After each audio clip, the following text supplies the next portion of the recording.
Welcome to my YouTube channel brain growth. Today we will study about class 6 chapter 9। Chapter 9 को आज हम लोग finish कर देंगे। जैसे कि आप लोग जानते हैं कि हम लोग चैप्टर 9 को पढ़ रहे थे, तो आज इस वीडियो में चैप्टर 9 आपका फिनिश हो जाएगा। आप लोग मेरे वीडियो को प्लीज़ पूरा देखिए, इसको स्किप ना करें। मेरे वीडियो को ज़्यादा से ज़्यादा सब्सक्राइब करें, शेयर करें, अपने फ्रेंड्स को शेयर करें, ताकि मुझे मोटिवेशन मिले कि मैं और ज़्यादा वीडियो बनाऊँ। टॉपिक नंबर 4 का नाम है the spread of Buddhism. Buddhism कैसे स्प्रेड हुआ। जैसा कि आप लोग अगर मेरा प्रीवियस वीडियो अगर आप लोगों ने देखा होगा, तो उसमें मैंने एक रूलर का नाम बताया था जिसका नाम है कनिष्क। तो कनिष्क जो है वो कुषाण के एक रूलर है जिन्होंने बुद्धिज़्म के लिए बहुत काम किया।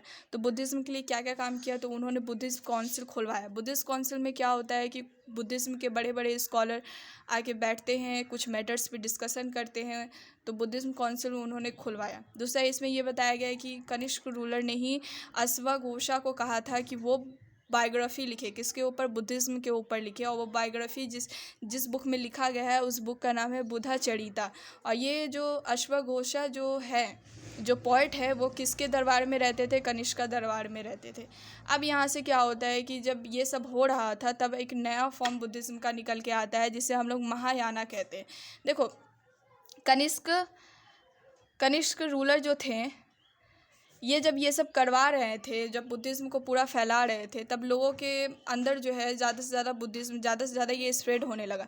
तो लोग अलग अलग प्रकार से सोचने लगे। तो एक नया फॉर्म निकल के आता है बुद्धिज़्म का जिसे हम लोग महायाना कहते हैं। एक और फॉर्म होता है जिसे हम लोग हिनायाना कहते हैं, लेकिन वो लोग आप आगे क्लास में जाइएगा तो पढ़िएगा। फिलहाल आप लोग महायाना के बारे में जानिए। महायाना क्या होता है कि महायाना में लोग अब बुद्धिज़्म का स्कल्पचर बनाने लगे, उसका मूर्ति बना के उनका पूजा करने लगे, जबकि ऐसा पहले नहीं होता था। पहले के लोग बिलीव करते थे कि वो एक इंसान है, कोई गॉड नहीं है, एक इंसान है जिन्होंने हम लोगों को टीचिंग किया है, हम लोग को सिखाया है कि कैसे हम लोग एक अच्छे रास्ते पे चल सकते हैं। तो हम लोग को बस उनकी टीचिंग पे चलना है। तो अब क्या हो गया, एक नया फॉर्म निकल के आया है कि लोग उनका मूर्ति बना के एज अ गॉड उनको प्रे करने लगे। उसी को कहते हैं हम लोग महायाना बुद्धिज़्म। और ये ज़्यादातर आपका इंडिया में सबसे पहले तकज़िला और मथुरा में ये चीज़ स्टार्ट हुआ था। और लोग जो है बोधि शतावास में बिलीव करने लगे, मतलब वहीं उनका मूर्ति बना के उनका वर्शिप करने लगे। इसी चीज़ पे वो बिलीव करते थे। और आपका ये बाहर देश में भी फैला, central Asia, China, Korea, Japan, अभी भी वहाँ पे महायाना बुद्धिज़्म को ही माना जाता है। और कनिष्क रूलर के बाद ऐसा हुआ, महायाना फॉर्म आया। लेकिन कनिष्क रूलर से पहले कौन सा फॉर्म था? कनिष्क रूलर से पहले आपका थेरावादा बुद्धिज़्म फॉर्म था। ये बहुत ही ओल्डर फॉर्म माना जाता है। और ये आपका अभी श्रीलंका, म्यांमार, थाईलैंड और इंडोनेशिया जैसे देशों में ये अभी चलता है। थेरावादा बुद्धिज़्म फॉर्म ये आपका वहाँ पे अभी चलता है। इसमें क्या होता है कि कोई भी मूर्ति को नहीं पूजा जाता है। इसमें आपको बस एक टीचिंग पे बिलीव किया जाता है, बुद्धिज़्म के टीचिंग पे बिलीव किया जाता है। सेकेंड टॉपिक का नाम है the quest of the pilgrims. Pilgrims किसे कहते हैं? पिलग्रिम्स उसे कहते हैं, जैसे एज एग्जांपल हिंदू रिलीजन या फिर अगर हम मुस्लिम रिलीजन को देखेंगे, तो हिंदू रिलीजन या मुस्लिम रिलीजन में जब लोग कहीं भी जाते हैं वर्शिप करने के लिए, एक होली प्लेसेस पे वर्शिप करने के लिए, तो एज अ पिलग्रिम्स जाते हैं। जैसे हिंदू रिलीजन में अगर देखेंगे तो कोई अगर बद्रीनाथ जा रहे हैं या केदारनाथ कहीं पे भी जा रहे हैं, तो एक जर्नी में जा रहे हैं, तो उसी को हम लोग पिलग्रिम्स कहेंगे। या अगर मुस्लिम रिलीजन में देखें तो मक्का मदीना जा रहे हैं, तो वो एक जर्नी कर रहे हैं, तो उसे हम लोग पिलग्रिम्स कहेंगे। तो कोई भी मैन या वुमेन जो है वो एक जर्नी में जाते हैं होली प्लेसेस में, अपने गॉड को पूजने के लिए, अपने गॉड को याद करने के लिए, ऑफ़र करने के लिए, वर्शिप ऑफ़र करने के लिए, तो उसी को हम लोग पिलग्रिम्स कहते हैं। हम लोगों के देश में चाइनीज़ से बहुत सारे बुद्धिस्ट पिलग्रिम्स आए यहाँ पे। जैसे फाजियन आए, फाजियन 1600 ईयर्स में आए, 1600 मतलब 1600 साल पहले। जोंगजेंग 1400 साल पहले आए।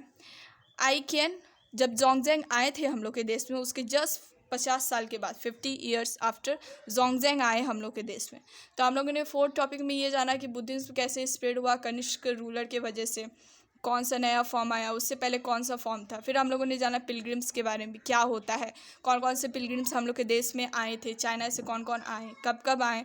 अब हम लोग जानेंगे भक्ति के बारे में कि भक्ति का बिगनिंग कैसे हुआ, हाउ द बिगनिंग ऑफ भक्ति। तो भक्ति वर्ड जो है वो आपका हिंदू रिलीजन से रिलेट करता है।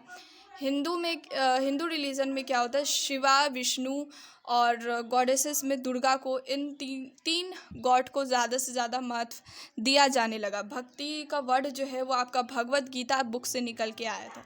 भगवत गीता बुक में महाभारत के बारे में भी बताया गया है।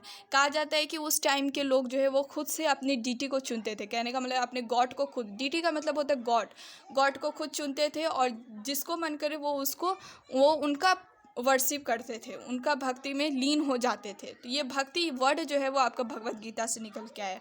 और जो लोग भक्ति को परफॉर्म करते थे, जो लोग भक्ति सिस्टम को फॉलो करते थे, उन लोगों को कोई ना कोई सेक्रीफाइसेस परफॉर्म करनी होती थी, जैसे फास्टिंग रखना, यज्ञ करना, बहुत सारे सेक्रीफाइसेस होते थे। इसी प्रकार से भक्ति का स्टार्टिंग हुआ हम लोगों के इंडिया में। तो ये एक छोटा सा स्टार्टिंग हुआ है, अभी अभी इनका स्टार्टिंग हुआ। अगर हम लोग आगे और पढ़ेंगे तो और अच्छे से समझ में आएगा डिटेल में कि फिर कैसे हिंदू रिलीजन में सब कुछ आगे बढ़ता गया।